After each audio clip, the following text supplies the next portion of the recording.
បាទជំរាបសួរពុកម៉ែបងប្អូនទាំងអស់គ្នានៅក្នុង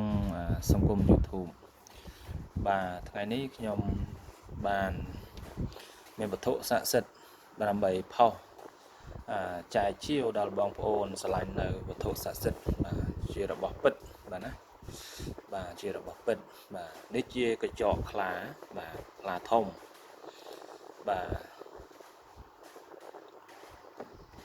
កញ្ចក់ខ្លាធំតែខ្លាជំទង់អញ្ចឹងຂະຫນាត3ហ៊ុនជាងបាទណាຂະຫນាត3ហ៊ុនជាងຂະຫນាតបតោងទាំងពីរបាទណាបាទកម្ពស់វាអាចបាន3ហ៊ុន6 3ហ៊ុន7ខុសគ្នាតិចតួចតែចតឹងចេះបាន3ហ៊ុនជាងណា3ហ៊ុនជាងបាទណាសុតបាទណារបស់សុតបាទសុតស៊ីនពេត 100% បាទទាំងឆ្អឹងទាំងអីបាទអត់មានប៉ះអត់មានពៅអីទេអានេះបាទស្អាតណាស្រឡាញ់នៅកញ្ចក់ខ្លាអាចចែកជាបានមួយគូបាទហើយពីរអង្គនេះជាបាទភ្លុកដំរីបាទភ្លុកដំរីព្រះអង្គសមាធិក្រោមដើមពោគង់លើបល្ល័ង្កពេជ្រព្រះអង្គប្រទានពរគង់លើបល្ល័ង្កពេជ្រក្រោមដើមពោបាទហើយមួយខ្សែនេះគឺរបស់ខ្ញុំតាំងពីនៅលោកមកម្លេះបាទអានេះសនេះភ្លុកដំរីអានេះបាទនេះឆ្អឹងដំរីនេះស្នែងកបីឃ្លីកបាទនេះស្នែងកបីខ្មៅបក់ធ្លុះបាទណានេះស្នែងកបីខ្មៅបក់ធ្លុះបាទខ្សែកជារបស់ខ្ញុំថារិសាបាទនេះបាទ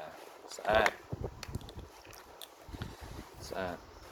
បាទហើយ4តួអង្គនេះបាទណាខ្ញុំសាងពីស្នែងបាទក្របីឃ្លីកស្នែងខ្មាត់អត់ទោសស្នែងកបីខ្មៅបក់ធ្លុះ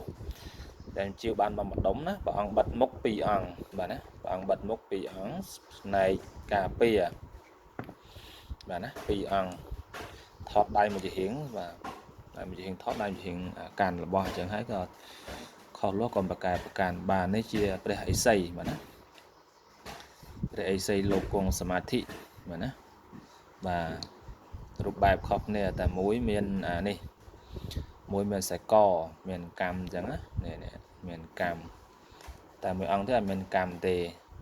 បស់សុតណា4អង្គនេះជាស្នែងក្របីខ្មៅបក់ធ្លុះពិតតែម្ដងបាទជារបស់សុត 100%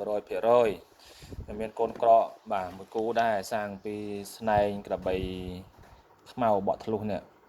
តែនេះរបស់មេឃុំគាត់យកហើយប្រពន្ធមេឃុំគាត់យកអញ្ចឹងណាគាត់កក់លុយគាត់ជាវតែមួយអង្គនេះជារបស់ខ្ញុំគ្រប់ថែរក្សាកូនក្រកសាងពីក្លឹមវัวក្លូតបាទណាក្លឹមវัวក្លូតបាទក្លឹមវัวក្លូតបាទអញ្ចឹងអស់លោកណាស្រឡាញ់នៅវត្ថុស័ក្តិសិទ្ធិស្នែងក្របីខ្មៅបក់ធ្លុះឬក៏ព្រះអង្គភ្លុកដំរីចង់ជាទាំងខ្សែនេះក៏បានដែរបាទហើយជាវនៅចកោមនៅកញ្ចក់ខ្លាធំខ្លាជំទង់ណាក៏ចែកជាវបានដែរបាទលោកស្រឡាញ់ពេញចិត្តអាចទំនាក់ទំនងតាមលេខ Telegram របស់ខ្ញុំបាន088 24 79 826នៅខាងខ្ញុំនេះអត់មានសេវា Smart ទេបាទណាមានសេវា97បាទណាមានសេវា97បាទអញ្ចឹងអស់លោកណាស្រឡាញ់ពេញចិត្តអាចចែកជាវបានណាបាទសូមអរគុណសូមជម្រាបលា